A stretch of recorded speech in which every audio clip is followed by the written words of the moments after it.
All right, we'll get started here. We'd like to welcome world number one Scottie Scheffler into the interview room here at the Genesis Scottish Open.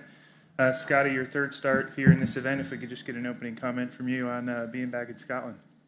Yeah, good to be back in Scotland. Third start here, so I like coming here and playing this event. It's a fun tournament for me to play. It's good prep for next week. I like coming over, getting used to the temperature, time change, food, all different kinds of stuff, golf. So good to be back. Obviously on a great run of form right now. How do you keep that momentum going this season or the rest of the season and, as we look ahead to the FedEx Cup playoffs? Yeah, I've played solid golf this year. I'm very proud of that. As far as going into the rest of the season, I treat every week the same, and so showing up here with a good attitude, ready to play. I did take a good bit of time off after the Travelers. I was pretty tired when we got back home, so my prep for this week may not be as strong as it usually would be, but the rest for me was definitely the most important factor coming into this week and next week. All right, we'll take some questions out here. If you have a question, we'll get a microphone to you. Questions? Bob, on the left. What's your views on links golf? What was your first experience with it, and how has it evolved for you? Did you like it from the beginning? Did you not? Did you have to get used to it? I think that I liked it from the beginning. It's fun to play. I like the ability to have to hit all different kinds of shots. I like the way it is around the greens, how you can use any type of club. I think it's more of the way golf was designed to be played, and coming over here and getting to do it, for a few weeks a year is definitely very fun. And so, yeah, I love it. Do you remember your first time? Yeah, I was here. Here 2 years ago. It was the first time with links golf. Martin? When you went out on Monday, you and Ted, just on your own, what sort of you looking to get out that first sort of few holes back playing links golf again? Just trying to stay awake. Yeah, I really was. Monday was we got in kind of mid-morning, and my body didn't really feel 100%, obviously, with not really getting much sleep and flying overnight. And so we were just trying to get out, get a feel for the place, stay awake, so I could get adjusted to the time change, kind of get used to the jet lag, and just kind of go out and play a little bit. You had a rare missed cut here last year. I mean, was that just a blip? I mean, what did you know that week? What do you look back on that week that you can maybe learn from? That's a good question. I just had an off week here last year on a golf course that I like, so that was a bit strange, but I think there's always something to kind of take away from, and I feel like every time I've missed a cut on tour, I've done something wrong mentally. I've made a couple mental errors, and I definitely made a few of those last year, and so I'm always trying to refine my approach and approach everything with a good attitude, and just be very committed to what I'm doing out there. Go to Doug on the left. What are you pleased with about this year, and what are you not satisfied with? Golf-wise?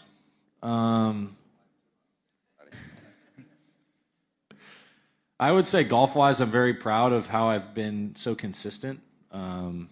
It's definitely the most consistent golf that I've played, and I think I've played the most consistent golf out of anybody this year, which I'm definitely proud of. I would have obviously liked to win more, but if I win 8 times, I'm going to want to win 9. And if I win 9, I'm going to want to win 10. And golf's one of those games that you're just never really satisfied. And that's kind of like life too. You're never really satisfied with the results of things, and you always want more, I think. But I'm definitely very proud of how I've played so far this year. It's a remarkable streak, but are you saying you're not satisfied because you haven't won every tournament? I'm not following you there. What?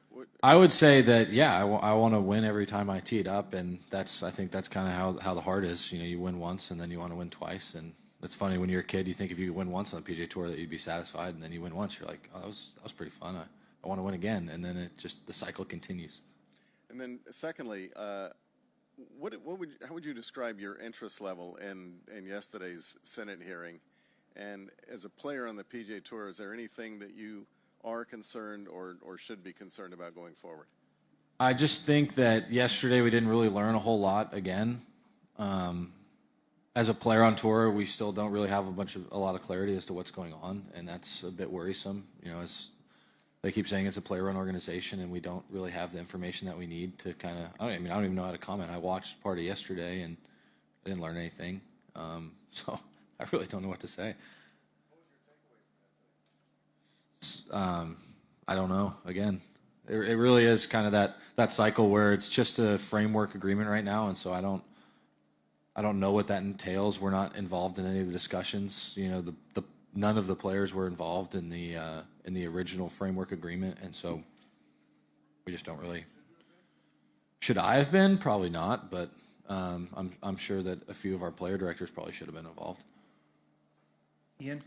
Scottie, just following on from that, just how disconcerting is the overall uncertainty around the game at the moment for you? Well, for me, I try to just keep my head down and play golf. I don't get too involved in a lot of that stuff. You know, I love playing golf on the PGA Tour, and that's the spot for me. I'm hoping that's going to exist for a long time, and I felt like we were doing a good job before, and then the agreement happened, and now we got to navigate this whole deal. And I think the tour's working hard to try to get us more information, but like they said, it's tough when you're in negotiations to make everything public. It's hard to negotiate in public, so I understand the privacy of it, but I just wish that definitely our player directors need to be more involved in the process. Phil, on the right. Scottie, over this way. Over here. Sorry. Are you surprised that we've got this far into a press conference and nobody's asked you about your putting yet? You know, my press conferences it always surprises me. Sometimes I'm going to feel like I'm going to get asked a lot of live golf questions and they never come. And this time those questions came a little bit earlier. So thanks, Doug. I appreciate it. How would you describe your putting at the moment? Are you happy with it? Are you still working hard on it? What's the state of it at the moment? I would say that every aspect of my game is the same thing when it comes to coming out here and playing. I'm never satisfied with the results. You know, if you win the Masters by 3, I want to win by 4, and I want to win by 5. And I'm never really satisfied with the results of the game. And I'm always working to try and get better. And it's a tough balance between, I would say, overworking and focusing too much on results versus just putting the work in and then showing up with a good attitude and just trying to do your best. And so that's the balance that I'm always trying to find. John Rahm got pretty frustrated with us when we kept asking him about his putting a while back. Are you at that stage yet, or is it not bothering you? Yeah, funny enough, I talked to John about that. We played together at Memorial this year, and we both putted pretty bad that week. And so we were obviously both out there practicing after the round, and I got to talk to him a little bit about that. And I think that it's all just perception. I'm not going to let what you guys think of my golf game affect how I think of my golf game, and I believe that I'm a very good putter, and everything kind of returns to the average. And if you're hitting the ball as good as I have been in the past year, it's very, very difficult to make all the putts. I don't really get to choose what kind of putts I have. I typically play later in the day. I've been on the top of the leaderboards for a long time, and so as far as my golf game goes, I feel like the things that I'm working on to improve have been working significantly. As my putting struggles have continued in y'all's minds, I've gotten back to number 1 in the world, and I've had a bunch of top 5 finishes. Granted, if I could make a few more putts, those would have been wins, but at the end of the day, I'm proud of how I've approached tournaments this year and played solid golf, and that's what I'm focused on. Go over here to Alex. Yeah, understanding that you're a professional golfer, that's what you're focusing on. We actually are focusing on other things as well. And so is there a point where the frustration that you're feeling over what's going on with the negotiations or live or whatever would get to a point where you might want to do something other than just be frustrated? I think that right now what we're focused on is improving our tour, and I think the players have all really stuck together, and that's what's important to me. And what goes on behind the scenes is stuff that I don't share out here. It's not for y'all's knowledge, it's for the players. And I believe that the players are working together right now, which is exciting for me. Doug, and then Martin. Just on those lines, Scottie, is there any part of you that thinks that meeting last year in Delaware is now a waste of time? I don't think so at all. I think when the merger announcement came out, it may have felt like a bit of a waste of time. But at the end of the day, I think it was good to get everybody in a room together. And I think that we are banded together as players. I mean, I think you saw the article that came out on Patrick a few weeks ago, and then a lot of guys were posting on their social media and stuff like that just because it was, a ridiculous article. And that's what I appreciate as a player, is having my voice heard and then being able to come to a consensus with all the players and kind of go from there. And that's what we're working towards right now, is to try and get a consensus. And I mean, we're a player-run organization, and so we're doing our best as players to make it feel that way. Martin? Scotty, along with lots of others, you've got one eye on next week. What do you look for from a weather perspective over the next 4 days here? Is it a bit of everything just to get you ready for next week? Yeah, I mean, you probably know a little bit more about the weather over here than I do, but it seems to change pretty rapidly. So far this week we've had a decent bit of wind. We've had a little bit of rain so far as prep, and who knows what will happen as the week goes on. I think I did see Sunday we were supposed to get some pretty heavy wind, but I think, like you said, a good bit of everything would be nice prep for next week. We're going to go to Fatia over here on the right in the third row. Sergio Garcia told us a few weeks ago that the merge and this announcement made some good relationships between the players. Speaking about Rory, that he gained friend back. Do you feel this? So when all those guys left, I didn't have any hard feelings for anybody.